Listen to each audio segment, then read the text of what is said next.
Welcome to the Mindful Mutiny podcast. I'm Jeremy Van Wert, CEO, therapist, and high-level coach. On Mindful Mutiny, we thoughtfully rebel against anything that keeps people from obtaining their highest potential. You are going to want to listen today to the podcast guest that we have. We have Tracie Root, a person that I have known for a very long period of time. She is a coach. She has an amazing story to tell about running up against some really difficult things in life. She had a life that she thought she was going to live.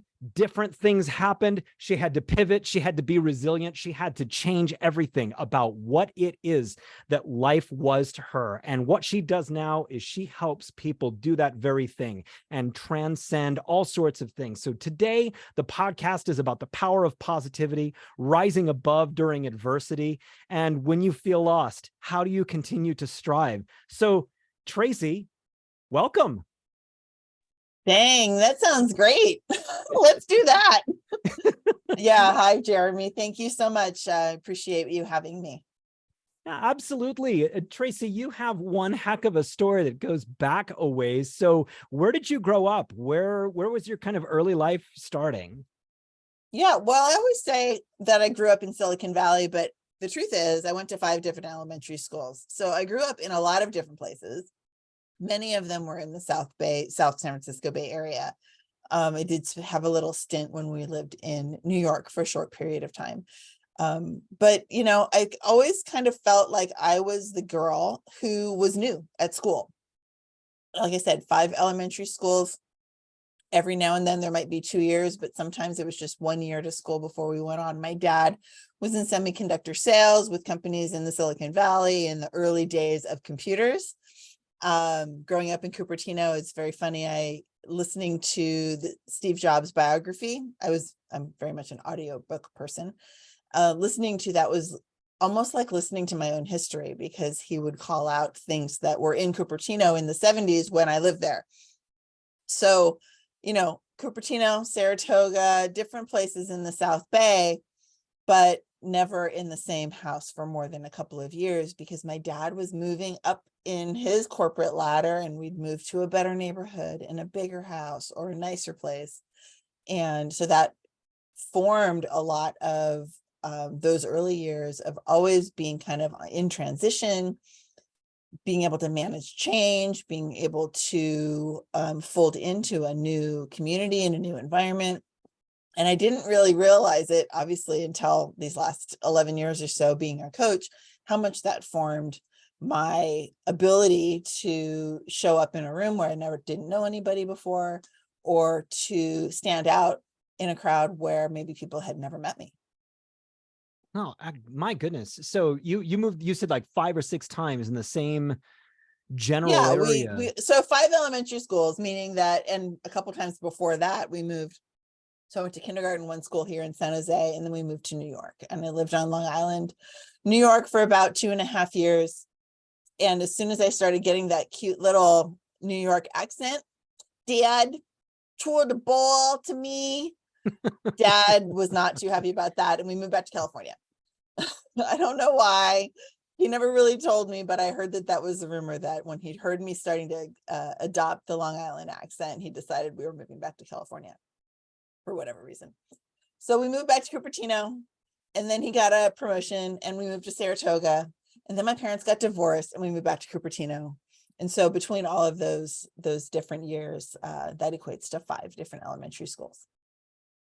So I'm just hearing early on this need for reinvention, resiliency, changing your social groups, going from this place to that, dealing with a divorce as a young person. And at the same time, I was 7, 8, 9 years old. So none of that was conscious, but it was, that survival skill that I created within myself.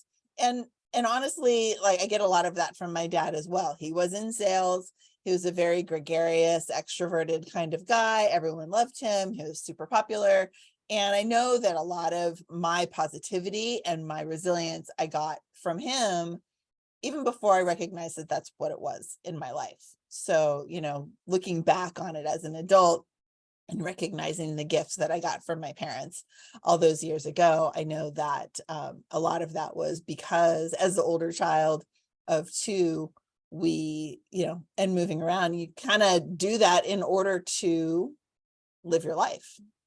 The opposite is, to me, not something that would have been okay, right? To close down, to not be open to making new friendships and stuff like that would have been a very sad childhood, I think. And I had a fine childhood. And even with my parents getting divorced when I think it was 5th grade, that finished up, and we ended up moving as I was going into 6th grade. Even though that change obviously was significant in our household and changed a lot of dynamics between myself and my parents and my sister, the need and the ability to go into a new place and have a new teacher and be, with new students was nothing new to me at that point. So it allowed me to continue to succeed in school and to, continue to develop into me. So like so many people from the South Bay area, you ended up going to San Jose State. I did. Yeah, I did. And I didn't really start out that way. I thought that I was going to go to Sacramento State. But that was kind of a plan with a boyfriend of the time. We were both going to go, and we broke up.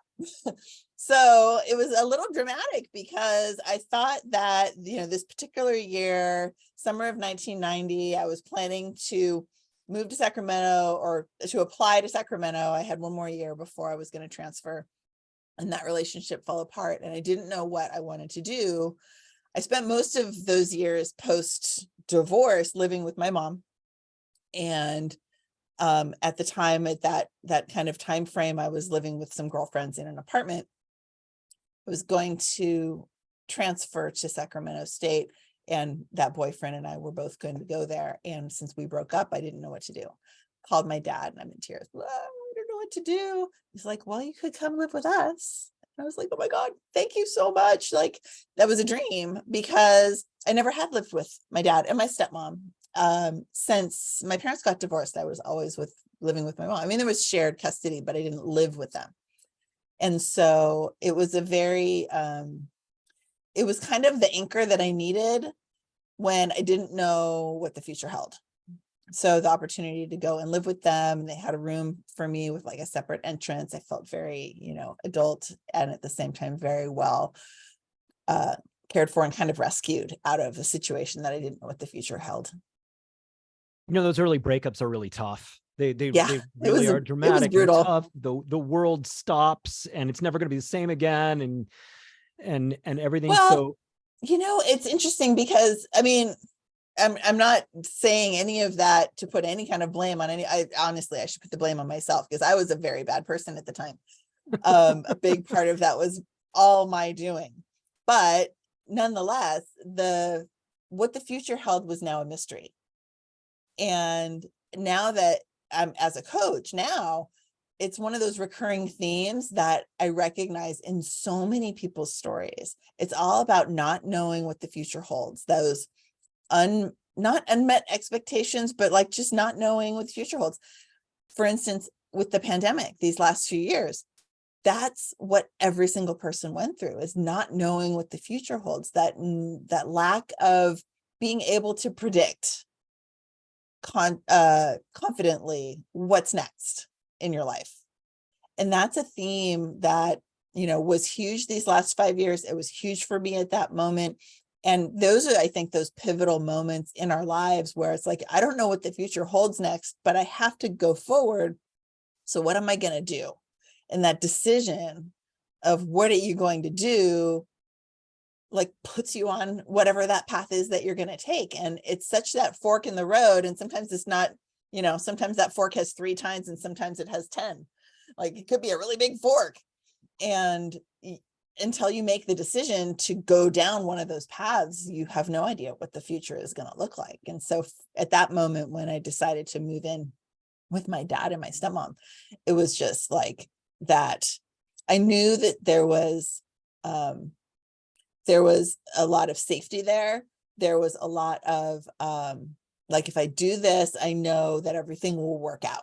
I don't know what it is, but I know it'll work out. And it was very I really needed that at that moment when other options were like, I don't know if it's going to work out. This is one that I could count on. Well, you end up going through San Jose State, Mhm. and at a certain point, the next kind of stage of life comes for you. What were you seeing for your future at a certain point? Well, while I was at San Jose State, I met my first husband. We didn't meet there, but that was the same time frame, those early 90s. And while I was actually still in school, we moved in together. And that whole kind of relationship and next phase of life began, right? Living with a guy, which is the first time I ever lived with a guy, and seeing that this relationship was something that was going to move on for a very long time. Ultimately, I did graduate from college. I got my first job out of college about a week before graduation, actually. And that was actually a company that I worked for 17 years until I left corporate, was that one company. We were a consulting firm. So even though I worked for one company, we were small, we were super agile, and we worked for all of the bigger companies in Silicon Valley during the late 90s, year 2000, early 2000s, which is the dot-com bubble, the burst, like all of these things that happen. So I learned in my work about the economy and how all of those things affect a company of size, and how companies got created, and then they merged, and then they grew, and then they shrunk, and then they broke, and it was a really great learning curve. At the same time, I was in this relationship with Paul, my first husband, and he during a period of that time was working for a band and was on the road a lot. So while we were in this relationship living together, he wasn't there. And I went through a real period of adjustment where I probably could have been diagnosed with depression. He was gone for the better part of 3 years, off and on. And at work, it was really starting to affect my work. So one day on the job, I yelled at a client. And it was bad. Like, I don't remember exactly what it was about, but I remember the fallout from that. And I got called to my boss's house, actually, again, small company, right? We all knew each other pretty personally. Mm-hmm. And they said, I don't know what's going on, but this is going to like affect your career if you don't do something. And this is what we want to do to help. And they sent me to Dale Carnegie training. Oh, wow. Which I know, right? So I was so lucky. Great company. It gave me an opportunity to recognize, to see the bigger picture of my day-to-day existence, which is a huge value as we move forward in the story too. But to understand that as you let things build up, they turn into something that you never intended if you're not paying attention. So they sent me to the Dale Carnegie training, which was amazing. I learned how to be a speaker. I learned how to be a teacher. It was kind of already teaching, but like in a classroom type of setting. And ultimately graduating from that program, I got to come back and be a student, like an intern, also teaching the class around the second time. It was my first real understanding of any kind of personal and professional development that wasn't technical. That was more internal and understanding of your mind and your kind of your thoughts behind what you're doing. Huge value. I still have all of my books and all of the content from that because it was so life-changing for me. I think that I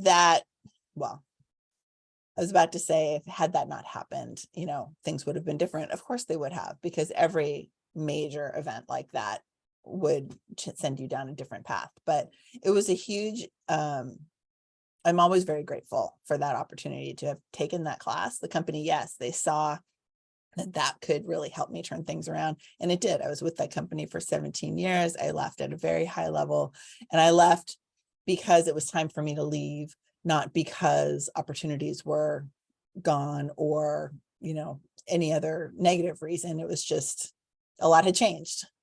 And so, yeah.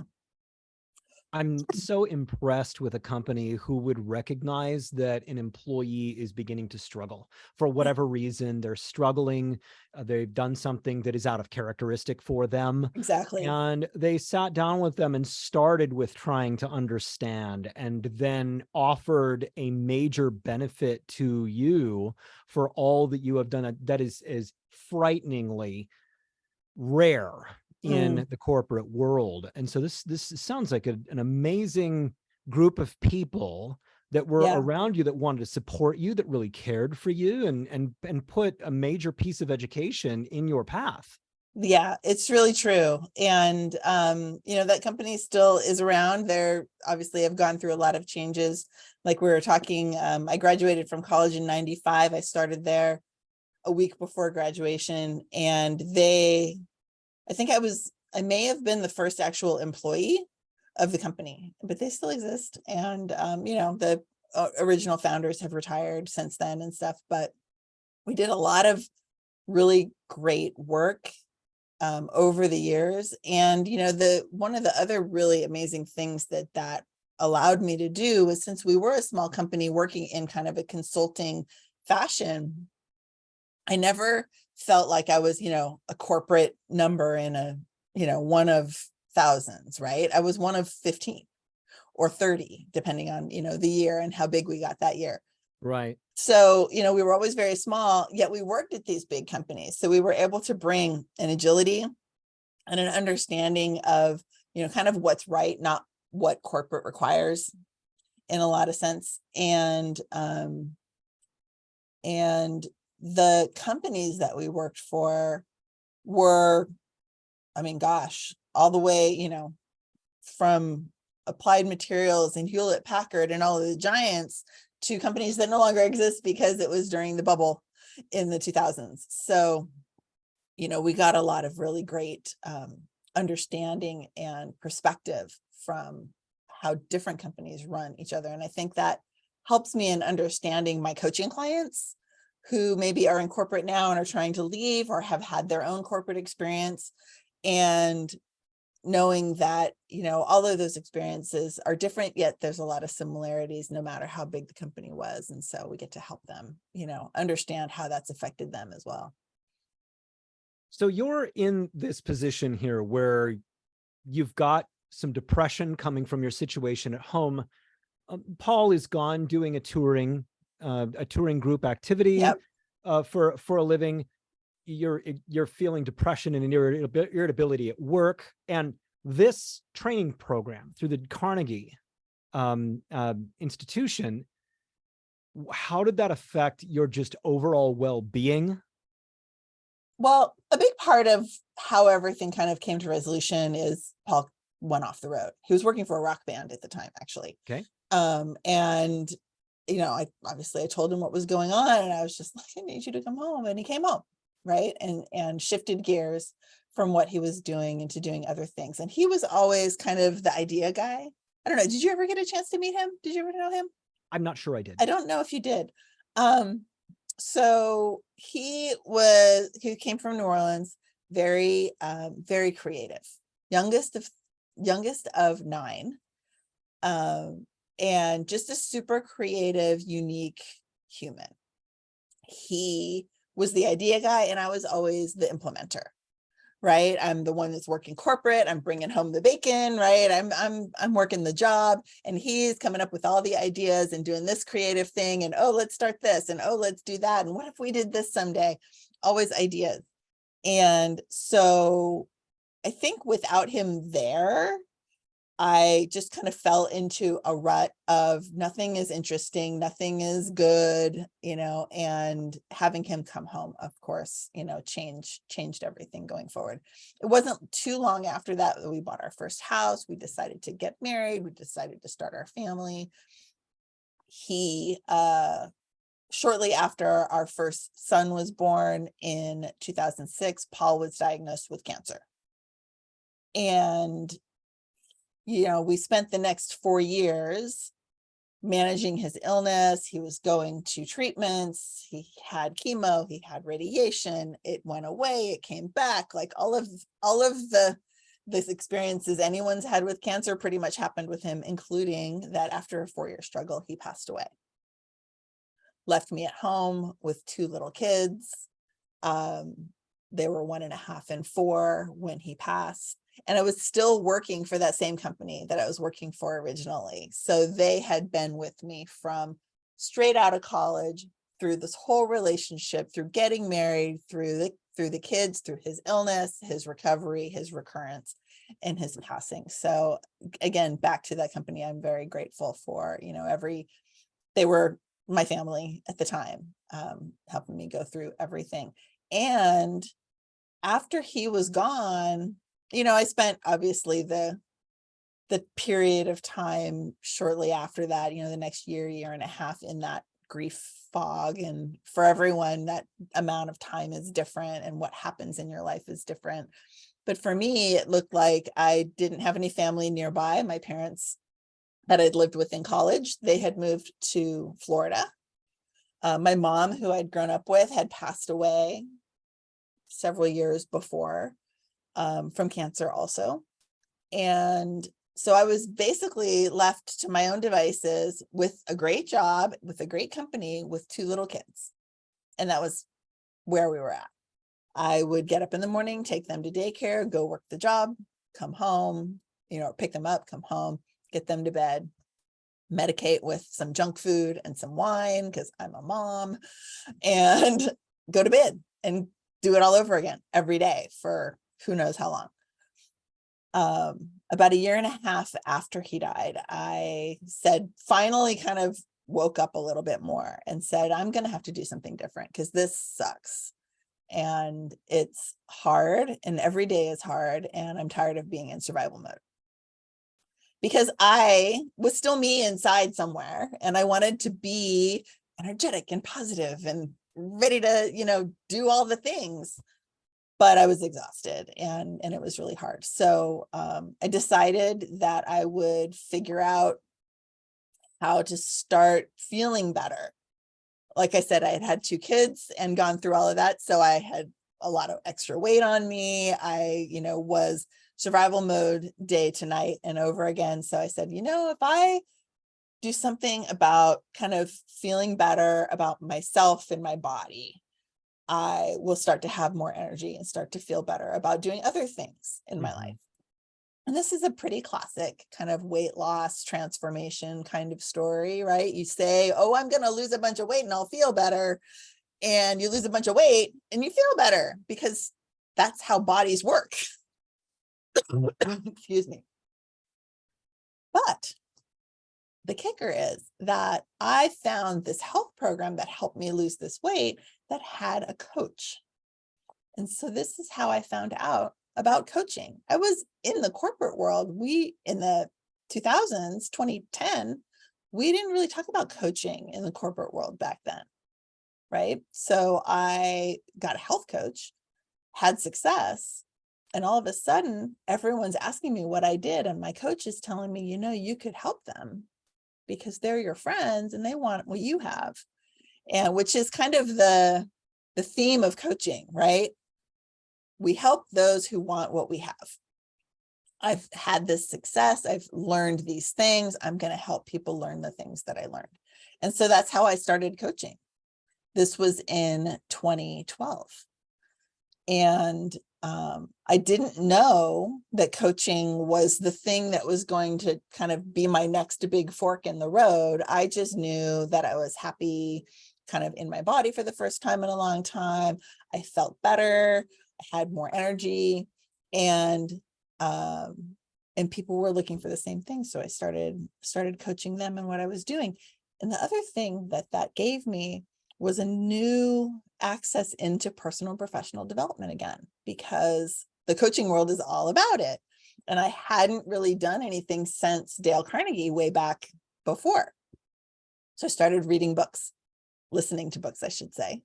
And I still remember the very first one that I listened to in that period of life, which was Matthew Kelly. I don't know if you're familiar with him. He's great, and he's Australian, so he's got a great accent. And like I said, I listen to books. So I can still hear him in my head from 11 years ago talking about becoming the best version of yourself. And it was the beginning of this path that I'm on now. I started coaching in April of that year.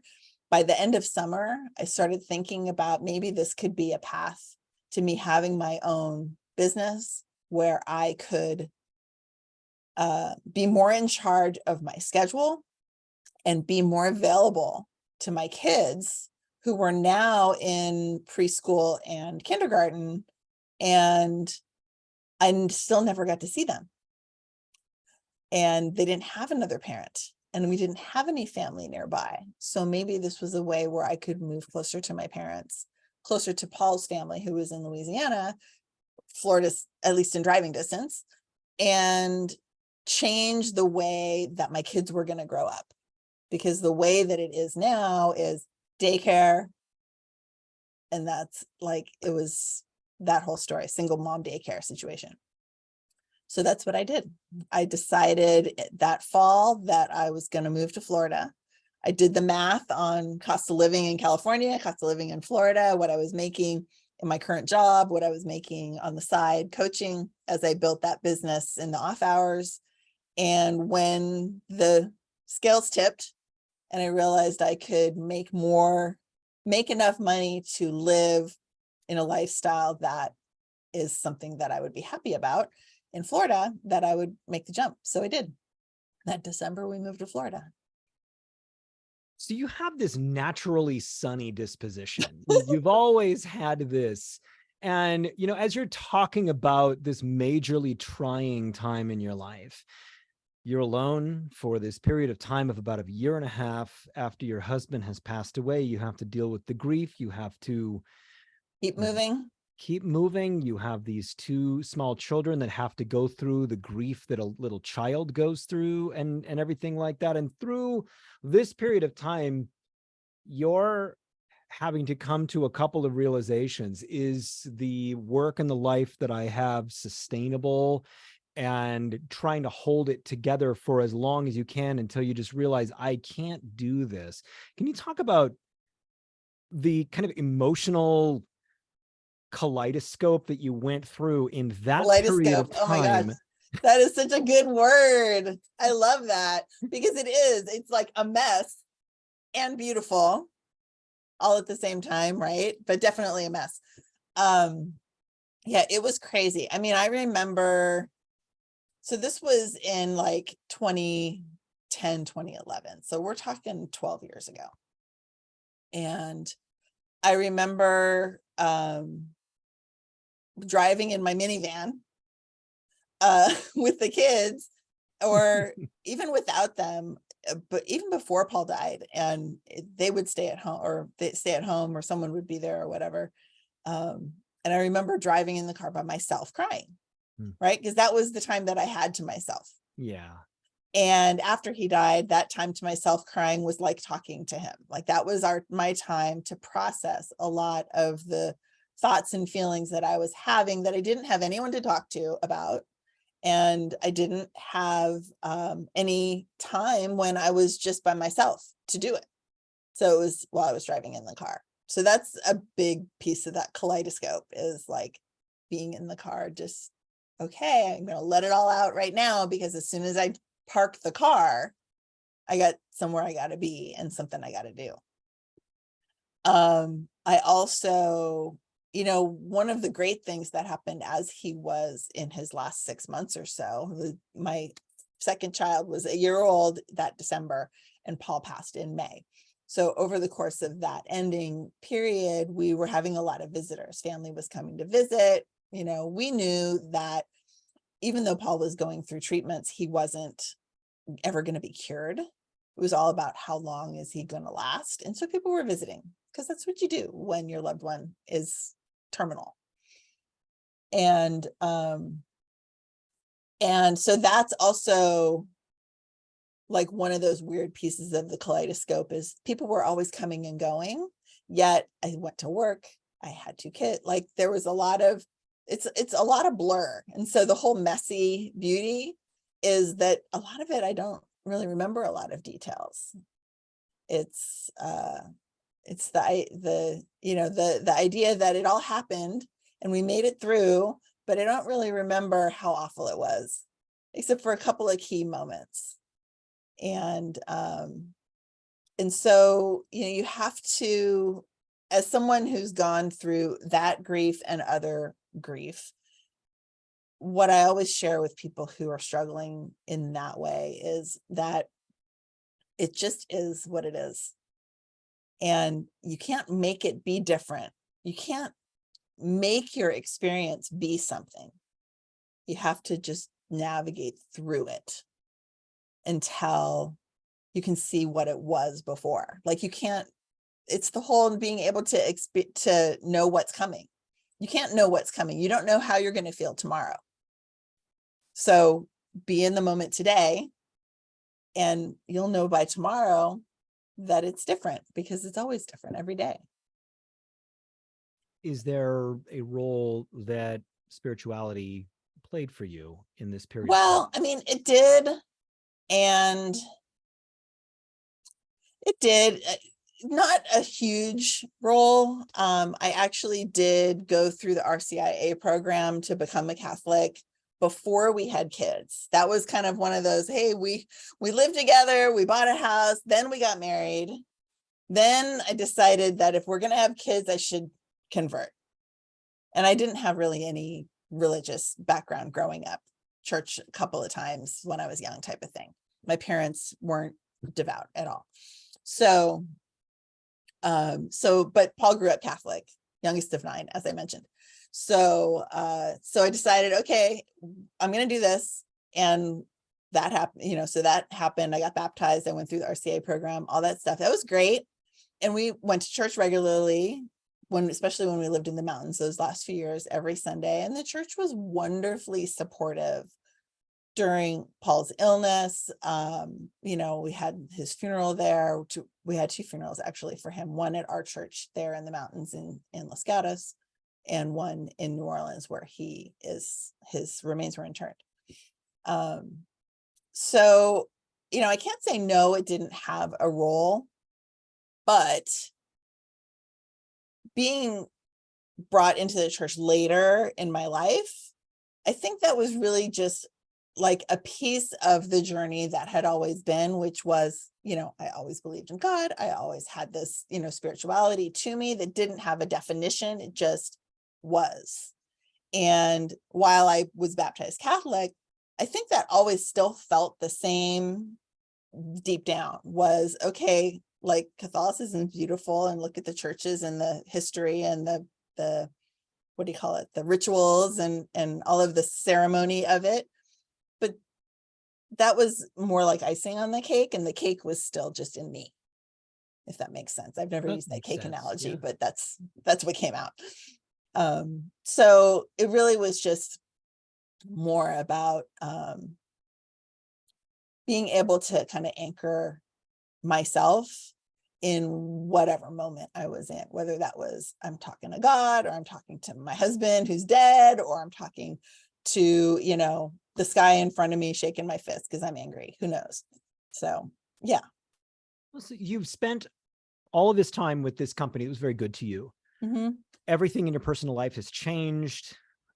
Everything from 2008 through 2011 was this economic cataclysm of real estate through the entire market. Yep. And so you, at this point, have this decision to make. You make this decision that you're going to move to Florida and do a complete overhaul on your whole life. How scary was that? It's exactly what they tell people not to do when you have a big loss in your life, right? Don't make any major decisions. Well, so you mentioned the housing crisis and all of that. What I didn't mention in this whole story is I also short sold my house. So Paul and I lived with the kids up in the Los Gatos Mountains. We had this acreage. It was wonderful. After he died, I couldn't manage that space anymore. Too much work, too much yard, power outages, and it was brutal.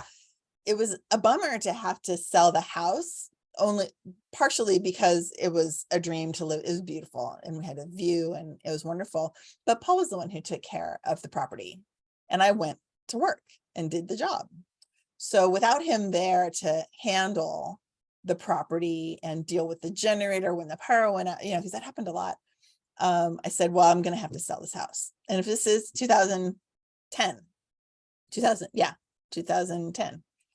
And so the house was, horribly underwater and there was no market. And they're like, well, you can short sell. And I said, well, that's what I'm going to have to do, because the power went out for 24 hours. And I thought to myself, there's no way I can handle this in the winter when this happens for 5 days. Like, this just was no way. I had to leave. So that was the first kind of big decision that I made after he passed, which was short sell the house and get out. Thankfully, it didn't kill my credit. I don't know why, but we did sell a house. Someone else, was excited to have the opportunity to live there. We moved back down into the suburbs of San Jose. And then we were there for about a year and a half or so before the coaching thing started. So was it scary? It wasn't scary because I was moving in a direction. I have a friend who sent me a message just this morning. I sent her a note yesterday to check in. And she's like, well, I'm having kind of a struggle because this Sagittarius, she's describing herself, this Sagittarius likes to point the arrow and be galloping towards it. And I was like, oh, that is such a good fellow Sagittarius right here, right? Yeah. Point the arrow and be galloping towards it. That is totally my MO that she just gave to me this morning. So I'm grateful to her. When I think when I was at the job, I was not in the office with my boss, right? I was out in the field doing my job with the client day in and day out. We check in now and then, but I wasn't being managed. We didn't have like super regular check-ins, but I'm sure that she saw that things were changing, right? Facebook is a thing. She saw that.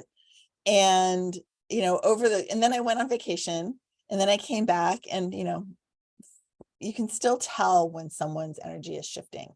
So when I called her and said, hey, I'd love to come into the office for a meeting, she knew what was up because she'd seen everything that had been happening for the year. So was it scary? It wasn't scary at all. I went in, I said, I'm going to give my notice. I'm going to give you 3 months worth of notice because this is not about having a new job. This is about having a new life. And I'm going to be leaving the state. I'm going to be moving to Florida. My lease is up at, beginning of December or whatever. And that's when we're going to go and we're going to be in Florida by Christmas. And she understood.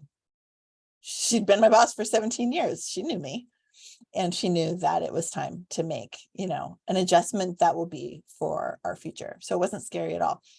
It was challenging, the next 6 months or so, because I didn't know how to work for myself.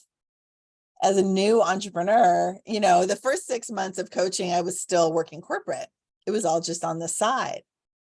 But once I didn't have that job and I'd take the kids to school and now I'm home by myself, I didn't really know how to be self-employed. I didn't know how to be an entrepreneur. So it was an adjustment. And it took me a couple of years really to get into a groove, because I also moved back to California and got remarried. And, there's more to the story, but it took me a while to figure out how to, the transition is the turn towards the transition is just the turn, but the transition continues until you get into the groove, I think. Well, yeah. So you go and you're transitioning into this while you're in Florida, and then you meet your current husband there, or how did that happen? So my current husband, we've known each other since I was 17. We've been friends the entire time. And in fact, I have pictures of him holding my firstborn at, a couple days, as soon as we got home from the hospital, a couple days later, because we were friends the whole time. Obviously geography changes. He was overseas. He was in the military. He was overseas for a while. I lived, XYZ places. In fact, while our second kid was being born, Tim was actually in the hospital, sick himself.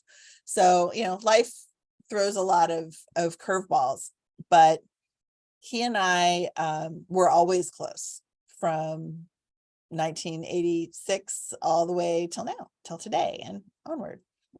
So, he was with me when, when Paul was sick. He helped me with the funeral arrangements. And when I got robbed, he helped repair the door. And when I moved, he helped me pack. And as we were moving to Florida, Tim would always tell me that he doesn't mind helping people move, but he hates helping them pack, because packing is terrible. No one likes packing. But he was always the guy with the truck, so he was always willing to help people move. But as I'm planning to move to Florida, and I'm me with 2 little kids, of course he's going to help me. We're friends.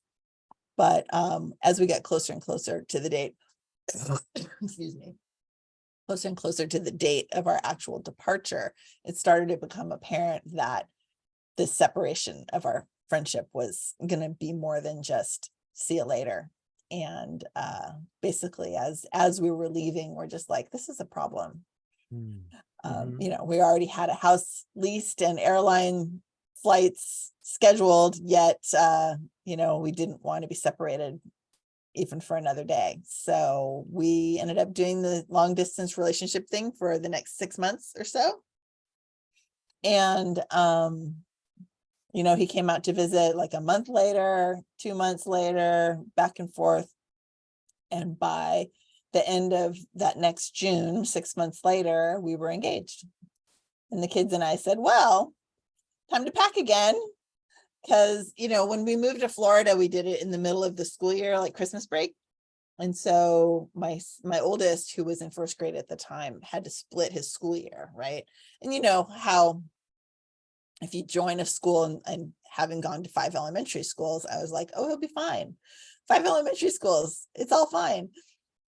But it was hard for him. He was still struggling with he's super smart. So he's struggling kind of with fitting in at school because all he wanted to do was read and all the other boys wanted to do was like kick dirt. So I didn't want to split the school year again. So when we got engaged, I think it was July 1st, June 30th or July 1st, we decided that we would get back here before school started, which was, I think we moved here on August 9th. So went back to Florida, took 6 weeks to pack and sell stuff, because now we were consolidating houses, not just me moving. Sold my car, sold my furniture, sold my piano, packed up and brought everything back here. And we were back here in the beginning of August so the kids could start the school year. A total renewal here. I'm really starting to see how your story really melds perfectly into your approach, because your coaching approach, you specifically work with women who want to start entrepreneurship and who need to be in some way self-reliant at various different capacities and so forth. So your story, it melds into your coaching philosophy and who it is that you work with. So your coaching, who is it for? What do you do? Yeah. What are your values? As you're saying that, I'm like, but there's a piece missing. And I want to make sure to cover that. I help women to be bold. That is my gift to them and my gift to people, because being as a woman in business, thankfully, the company that I worked for was also owned by women, right? So I never had the like, oh, you're a second class person in my company, but I worked in corporate. So I saw how companies ran and I saw the old boy network and all of that kind of stuff. And what I know is that in various client environments, there was a certain way I needed to act in order to be accepted and respected for the work that I was doing. I had one client once that told me, after I was on a phone call and, I had a headset on, this is the 90s, right? Had my headset on and I'm talking with my hands, looking at my spreadsheet, talking with the project manager for the furniture that we were going to be installing. And he and I had worked together for a long time, great friendship, really fun. And I get off the phone and the client comes over and says, Tracy, you're being too loud. You need to be quiet. And I felt really bad because what I knew was that he and his bosses were like over the cubicle wall from me. And I had been causing a disturbance, which I didn't intend. I was just excited and like doing my thing. But I took my Post-it notes that day and I wrote "be quiet" on a Post-it note and I stuck it right on my monitor so that I would remember next time to not be so loud when I'm on the phone, which started to translate into I have a persona to be at work that is professional, softer spoken than normal, quieter Tracy. When I left that client to move on to the next client, I took my little Post-it with me and put it on that monitor so that the day I arrived, I would show up in a way that they expected so that I would be respected for the knowledge that I have and not be this giant personality.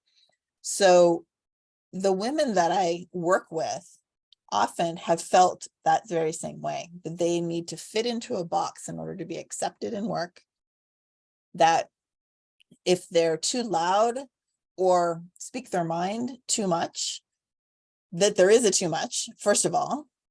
And secondly, that they'll be judged, in a way that they would not be accepted in what they're doing. And I'm here to tell them that that's a bunch of bullshit and that you need to be yourself. Now, are there times where we have to be appropriate for the environment? Sure. Am I going to go be this wild and crazy person going into church? Probably not. But you know what? I also probably am not going to go to a church where I can't. So it's also about understanding yourself, knowing who you are and what's important to you, and being able to be that person so that if you're looking for clients, you're authentic and they're attracted to that. You're not putting on a show, being a performer, and having them be attracted to something that's not real, right? Because business and finding clients and serving them is all about attraction. It's whether or not the person that you are and the person that they are connect so that you can learn and grow together. And if you're not being the real you, then that connection isn't real either. So it's really important to help. So the idea of bold, comes from, well, actually the idea of bold came from a conference that I went to. And at the end of the conference, the leader gave us stickers and Sharpies and said, I know you all have all this to-do list of all these things that you want to do when we're done and when you go home. It actually was a cruise conference and we were at sea for a week. So we've been on the ship for a week. You have all these things that you want to do when you get home, but I want to know how you're going to be different. Not what you're going to do, but how you're going to be different when you leave. And I took my Sharpie and I took my sticker and I wrote bold in capital letters and I stuck it to my chest. And people were really surprised because this was 4 years ago. So it was already 6 years into coaching, kind of back to my normal self already. And I'm a speaker, so I was in front of the room and I have no concern about talking in front of the crowd or, and I'm not soft-spoken. I'm 6 feet tall. At the time I had purple hair. Like, they're like, what do you mean you want to be bold? Look at you. And I said, well, I can appreciate that. And I can act bold. I can show up bold. I can look bold, sound bold. But what I needed to remember was on the inside that I really needed to embody that word and that feeling of the true authenticity and the true self and allow it to come out so that I can help other people crack through their barriers that are keeping them from being bold also. How old are your children now? 14 and 17. So how much of this is you providing the framework for the kind of people that you want them to be? Well, ever since the day they were born, right? That's parenthood. We want them to be their best self. Okay. I'm speaking for me. I'm speaking for a lot of people I know. It's sadly not all parents, right? Some parents want their child to be seen and not heard and all those things. I believe that our job is to not raise children, but to raise adults. And that those people that they become are the people who are going to be figuring out the laws when we're old, if they ever get the chance. I mean, come on. But, there's that whole, it's all part of it, right? Agreed. My 17-year-old, he's amazing. He sadly sometimes believes that no matter what he does, nothing's going to change. And at the same time, we'll see what happens, but he thinks he might want to be a politician. So he's got kind of this two-sided thing going, like, I want to be president and nothing's ever going to change. So I don't know what, we'll have to see how that plays out. He's still 17. But yeah, since the day they were born, even if I had to show up smaller at work, my goal is for them to be themselves. Right? So while they were little, I was still showing up how I thought I needed to at work. As they got older and as I left corporate and got into coaching, and coaching is the best parenting, education I ever got, because it taught me how to listen. And it taught me how to get win-win situations, right? I would have been a very different parent had all of this not happened, of course, had I been the girl with the job, as opposed to the girl who's trying to let people create their own futures. Yeah.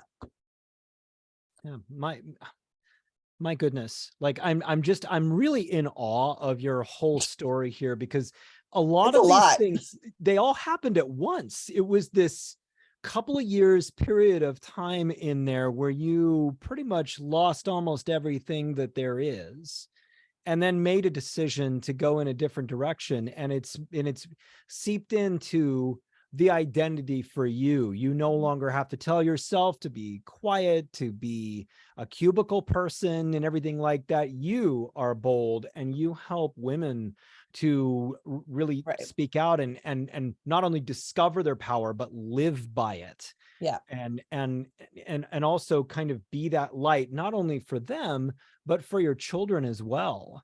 For sure.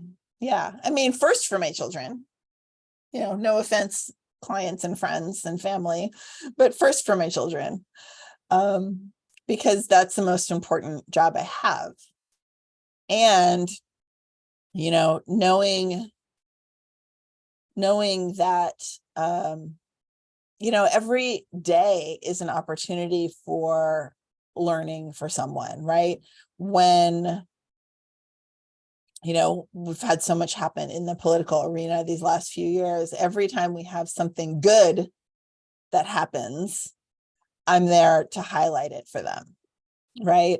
When, when something happens that is monumental, we're there to point it out so that people will notice, look, this is something that's important and it's formative to your life.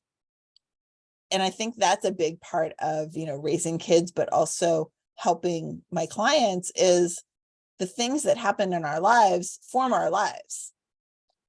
But not only the things that happen, but what we think about them and what we do next, right?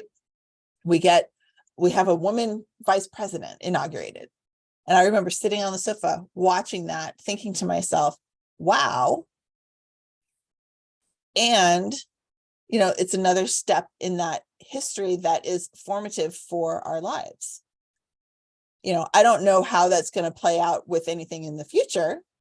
And I didn't know that day either. But that's also kind of the point, is we don't know how it's going to play out in the future, but recognize the moments as we move forward, so that in the end, we can go back and go, and that was a turning point. And that made a difference.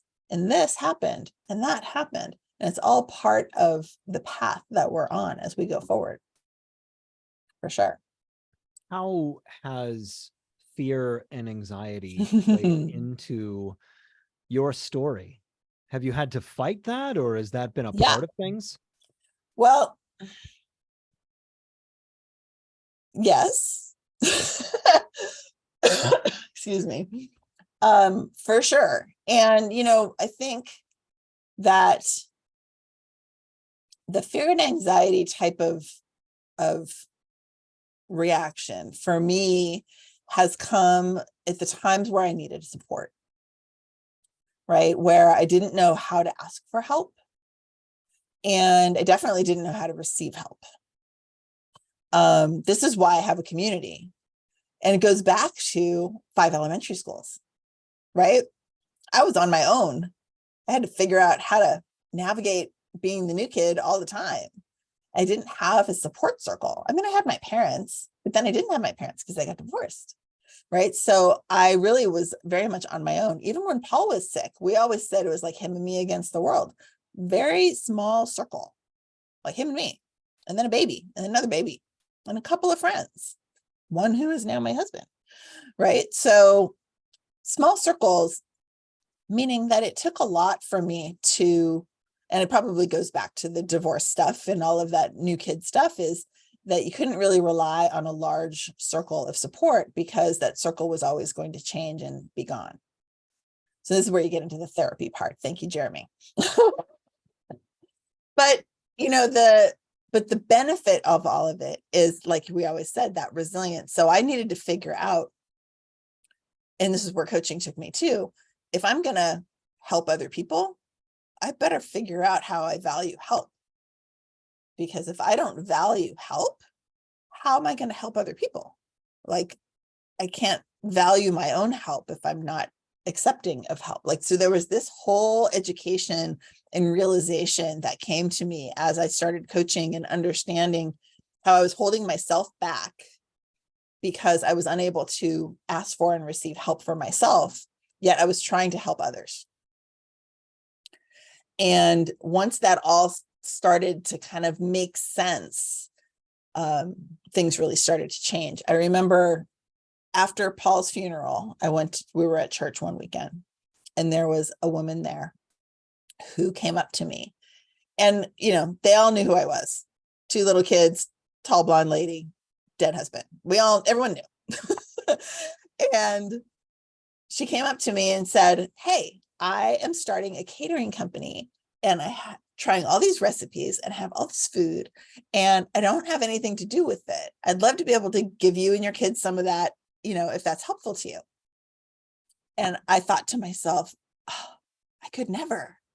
Like, I don't need your food. I make all this. I make money. I've got my job. I'm fine. Everything's fine. No, thank you. I turned her down. And this was in 2010. I still remember this 13 years ago, because I don't know if she had a catering company, but I think she could see right through me and knew that she needed to come up with a way to offer the help in a way that hopefully I would accept it, but I didn't. But I still remember that day.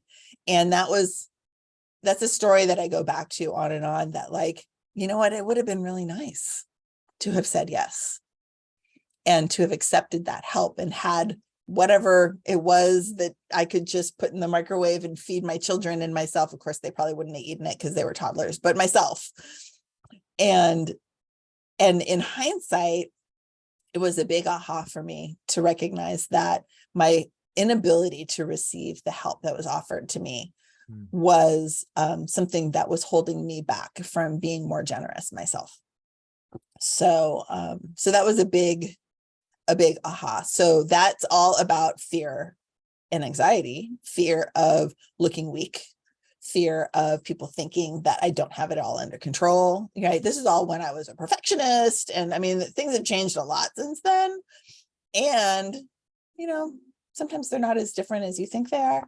But I really like to think that if I really need help, I know how to ask for it.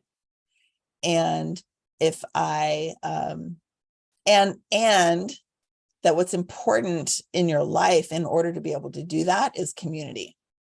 Having people around you who who you trust, who you're in alignment with as far as your values and your even your energy and your the values, the kindness, your understanding, your ability to listen and make people feel heard and understood. Those are all things that in our community, these are the people that I surround myself with now. And so, like I mentioned, my friend, my fellow Sagittarius friend, I just sent her a note. Hey, haven't heard from you in a while, checking in. She had told me that she was thinking about buying a house in Italy. I want to hear about your new plans. Give me an update. So exciting. She's like, and she gave me her honest answer. Actually, things are kind of rough right now. And this is, what's going on, because there's trust between us. And I've got 20 people instead of just one or two. And maybe it's not even 20. Maybe it's more than that. It's probably more than that if I really think through it, where the community that we've cultivated around us in our coaching community and in our entrepreneurial community, that it's the thing that allows you to be yourself so that you can grow. And that's what helps you navigate the things like fear, because there's always going to be fear. The question is, what do you do when you have it? Right? Courage is not having fear. Courage is acting anyway. So this is really poignant here, because the one thing that I see that modern humans really are struggling with, and I think that there's not really necessarily a strong awareness of, is that we have lost community in so many ways. We stay home, we have our screens at home, and we experience the world through watching movies, through being on Zooms with people at work and so forth.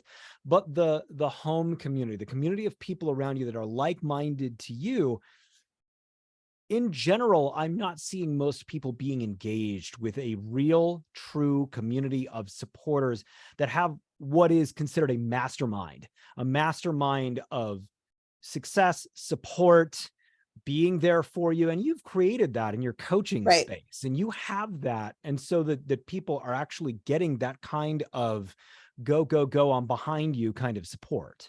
Well, and that's the whole story. So the Gather community is the name of my community. And the whole reason why it even exists is because of COVID, right? We actually began as an in-person event space here in Santa Cruz that I created. It was called Gather.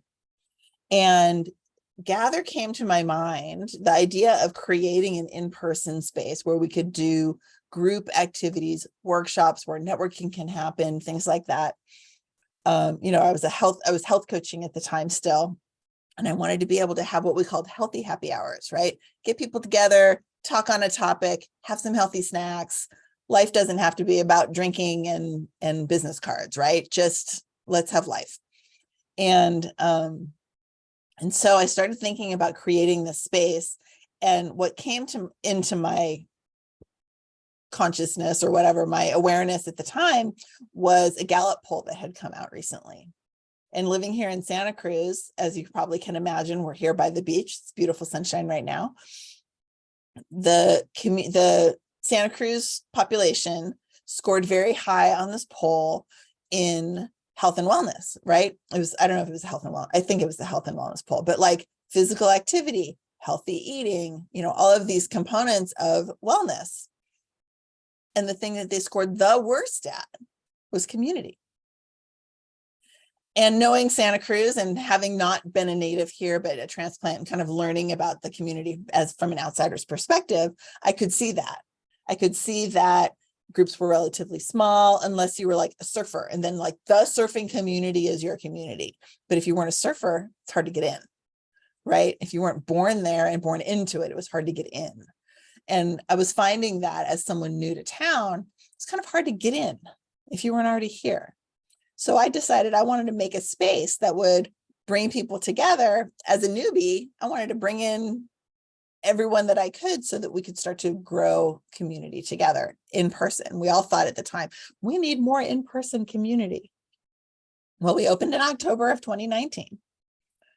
And so 5 months later, we had to close the doors and turn off the lights and wait for what we thought was going to be a couple of weeks, right? You remember? 15 days to spread the curves. Yeah. Right. Yeah. And so we thought it was just going to be a couple weeks, which is actually really great because we were so busy. I needed like a breather and I needed to hire someone, but I wasn't making a profit yet. I didn't know what we were going to do, but we were having a great time in our space in downtown Santa Cruz. And within a few weeks, a month, 6 weeks or whatever, we realized that we were not going back in person at all in any way, in any near future. So I took our model of this room and said, the room was designed, here's a room, you can rent the room. I'm going to help you with promotion. I got snacks, I got furniture, I got all this, I got great coffee, I got Wi-Fi, come and have your events here in the room. Well, when we couldn't do things in person, I said, well, I'm just going to move this model online. I was already using Zoom for years as a health coach, working with people all around the country. And so let's put people in my Zoom room. And I'm going to bring you an understanding of how to fill those rooms, how to get the word out about what you're teaching, bring you people that maybe you never would have met because they're my people, but I know you. So let's overlap those ripples in the pond. And that's how the Gather community was born. I said, if you're a member of my community, I'm going to help you with all these things and you're going to pay a membership. Instead of renting the room, they were members. And that's what we've been doing since the summer of 2020.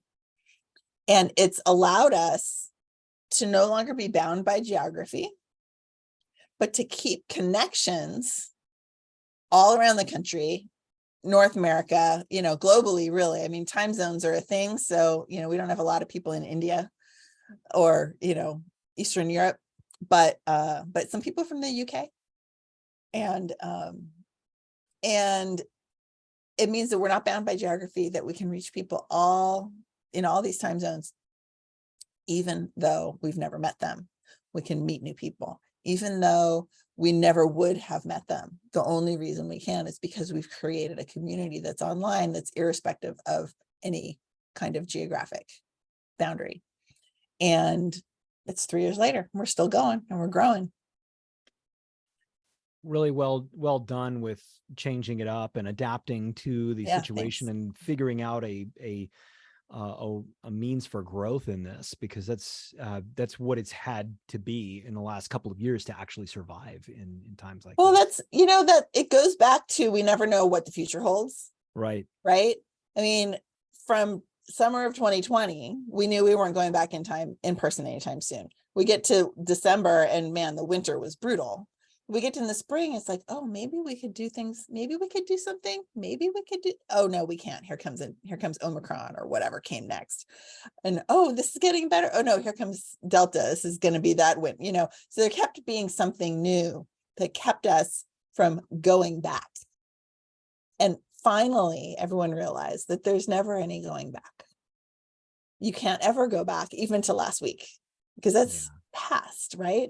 So a year and a half in, get to the end of 2021, people really want to be in person, but yet they've met people all around the world on Zoom. Do you just forget that happened? You can't. The online space will never go away. Yeah.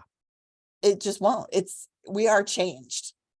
And that's part of what happens, especially in these times of crisis, is that we are changed. And yes, in-person things will happen, but they are for a reason. And the online things can also still happen for a reason. And that reason is that we're still connected in community, even though we don't live nearby. Well, you have an amazing story. And here is where I ask you to do an exercise with me. I'd like for you to just think for a moment about what you want your children to take away from the years that you have spent as an adult and the changes that you have experienced and the manner in which you have had to change and reinvent yourself and be resilient. And what is the takeaway that if you had to tell them the most important things that they need to know about growing up and being in this world and being successful, what would you tell them? There's a lot of little things that came to mind as you were asking the question. Things started to churn. And I think that the bottom line is, you said resilience, and resilience is definitely a big theme for me.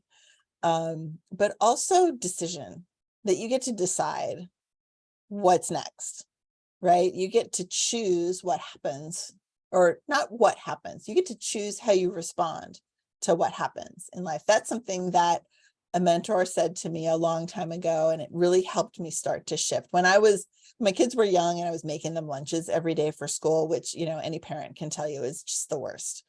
No one likes making kids lunches. I don't care about those TikTokers who are making fancy stuff. They're lying. No one likes making lunches every single day. And so like the lunch making, and also like that I have to take them to their thing. I would, do my work while they're at school, and after school I had to pick them up and take my kid to gymnastics or take the kids to karate or whatever. I had to do that. And what was happening, the gymnastics is a good example. What was happening was I was not spending my day very well, like not being productive, wasting time, procrastinating, being afraid of doing things. And so I wouldn't do them. And then now it's whatever time, 3:00 or whatever time, have to pick them up and take to gymnastics. And I would get so upset that I have to take, I have to take them to gymnastics. What I realized was I thought that I was mad about my day having to stop and shift to taking care of them, when really what I was mad at was myself not spending my own time well. And so what my mentor says, but this is something that you want to do, not that you have to do. It's like, no, I want to finish this thing. I don't want to have to take it, but you do. Just like the lunches, you want to do that. And I didn't understand. And she says, well, what would happen if you didn't do it? They're not going to die. Like, if you don't make them lunch, what's going to happen? Well, then they won't eat, they won't eat lunch. They don't like the school food. They don't, they won't eat that. And like, is not eating lunch going to be permanently detrimental? Well, I don't want them to not have to eat lunch. Or I don't want them to not like it or be hungry or be tired or, all these things that now I don't want them to not, which is the double negative of, I want them to be well fed. I want them to know that I cared enough to make them the lunch. And, if I chose not to, then to me, that would be showing them that I don't care, which is totally the opposite. Of course I care. So my choice is, yes, I want to make them lunch. And once that shift turned around to everything that you do is a choice. So when you say you don't want to do something, but you do it anyway, you actually do want to do it. You just have to find the frame so that you recognize, I want to do this because of this. It might not be what you think it is at first. I want to, go to the gym. I want to go to the gym. Well, not a lot of people are like, yeah, I want to go to the gym. They're like, oh, I got to go to the gym. I don't want to go, but they go anyway, right? You go anyway, because you actually do want to go because you want the results. So when you can decide, or when you can recognize that the things that you don't want to do, but you do anyway, you actually do want to do, then now everything is a choice. You chose to do it because you want these results. You chose to make them lunches because you want them to feel loved and to be well fed. You chose to end your day and take them to gymnastics because you want them to be enriched. And the choice and the decision to do those things, wherever you're upset about it, is something totally different than that choice, right? I was upset about having to make them lunches because I thought it was boring. But when I shifted my brain to, I want to make them something that I know that they'll eat so that they'll be well fed and be able to learn and grow and thrive. Now I didn't feel so bad about making them stupid, peanut butter and jelly every single day or whatever it was that they were eating, that I just was so bored with. I wanted variety, but they want stability. So, it's all about recognizing the choices that we make that will take you in the direction that you are choosing. So to go back to the original question of what would I want my kids to take away, is that everything is a choice. And that even when you feel like you don't have a choice, you do. Right? Because even if something negative is happening, how you react is your choice. And that goes, that goes hand in hand with resiliency and like navigating disaster and pandemics and death and all of the things. How you react is your choice, and who you become after that, whether it's kinder or bolder or whatever, more magical. Those are all the choices that you get to make. Tracy, thank you for lifelong friendship. Thank you for constant support. And thank you for being the inspiration that you are to so many people, to me, and everyone. How do people get a hold of you? Well, probably the easiest way, since you're going to put my name on here, is tracieroot.com. I do have a Gather community website as well. I'm on all the social medias. You can find me on Facebook for sure, where we have our Facebook group for the Gather community as well. Come and join us there, where we talk about everything that we have going on, including workshops, game nights, speaker summits, all kinds of stuff. I'm on LinkedIn, I'm on Instagram, I'm on, Threads, all the things. No Twitter. We don't do that. But other than that, all of the things. So you can always find me. Well, fantastic. Thank you so much for joining us and telling your story and kind of going long form here deep into your life. And it's just been a pleasure. Yeah, it's all mine. Yeah, the time flew by. So I'm super happy to have been here. Thank you so much, Jeremy. I'm Jeremy Van Wert, the CEO of High Altitude Mindset. Now go be something great.